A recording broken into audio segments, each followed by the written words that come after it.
নমস্কাৰ মই আজি ঋতুমণি বাগলাৰীয়ে আপোনালোকক আন এটি ভিডিঅ'লৈ স্বাগতম জনাইছো।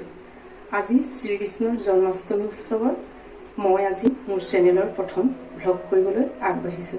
তাতে যদি কিবা ভুলভ্ৰান্তি হয় আপোনালোকে ক্ষমা কৰিব। আহকচোন তেন্তে যাওঁ মোৰ ভিডিঅ'টোৰ মাজলৈ। এতিয়া মই সন্ধ্যাৰ আয়োজনৰ কাৰণে মোৰ নিজৰ থাপনাতে এখনি শৰাই আগবঢ়াম। তাৰ বাবে মই এতিয়া এয়া মাহ প্ৰসাদ তিয়াবলৈ গৈছোঁ। মাহ প্ৰসাদকেইটা তিয়াৰ পাছত মই মোৰ ওচৰৰ নামঘৰলৈ চাকি বন্তি জ্বলাবলৈ ওলাই যাম।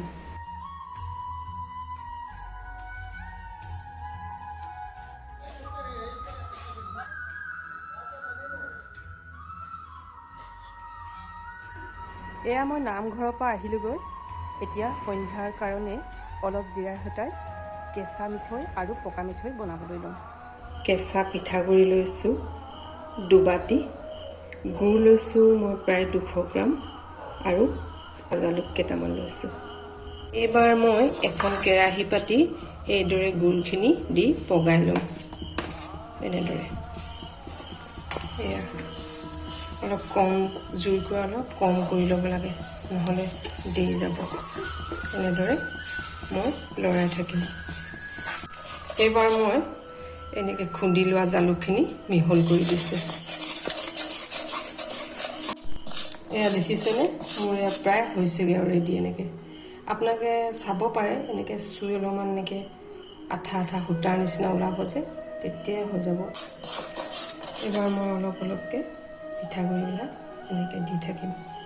একেবাৰে গোটেইখিনি দি নল'ব, লাহে লাহেকৈ এনেদৰে দিব। এইদৰে লাহে লাহে দি এনেকৈ লৰাই দিব। এয়া গেছটো বন্ধ কৰি দিছোঁ। এইবাৰ মই গৰমে গৰমে এনেকৈ মুঠিয়াই যাম। এনেদৰে চাব, ওচৰতে এবাটি পানী লৈ ল'ব।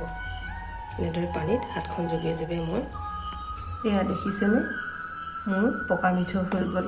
এইবাৰ মই ইয়াৰ ওপৰতে অলপ ভাজি লোৱা পিঠাগুড়ি ছটিয়াই দিম। এনেদৰে পিঠাগুড়ি দি দিলে লাড়ুকেইটা খাবলৈ বেছি সোৱাদ হয় আৰু বেছি দিনলৈ থৈ দিব পৰা যায়।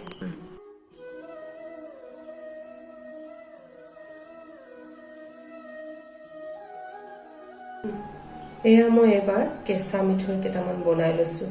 এনেদৰে দেখিছেনে, এনেদৰে কেঁচা মিঠৈ কেইটামান লগতে বনাই লৈছোঁ।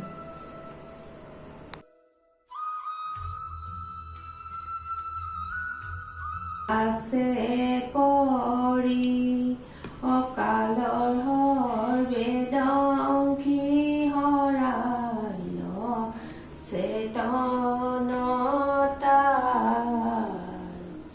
মুখ্য ৰূপে তজু বাক্যমিত কৃপায়ে কিঞ্চিয়া পতিনিত।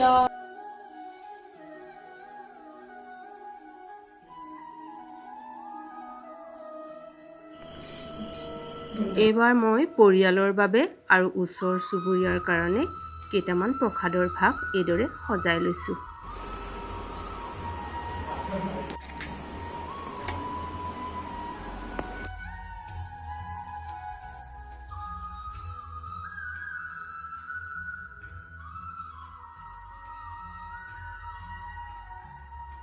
ৰাতিৰ আহাৰৰ বাবে এয়া আজি লুচিৰ আয়োজন কৰিলোঁ। ভিডিঅ'টো চাই যদি আপোনালোকে ভাল পালে তেনেহ'লে লাইক কৰিব, কমেণ্ট কৰিব আৰু যিসকল নতুন ভিউ আছে মোৰ চেনেলটো চাইছে তেওঁলোকে যাতে ছাবস্ক্ৰাইব কৰিবলৈ নাপাহৰিব। আপোনালোকৰ অবিহনে এটা চেনেল চলাই যোৱাটো ইমান সহজ নহয়। আকৌ এইদৰে নতুন ভিডিঅ'লৈ আপোনালোকৰ মাজলৈ আহিম। আজিলৈ আহোঁ, ধন্যবাদ।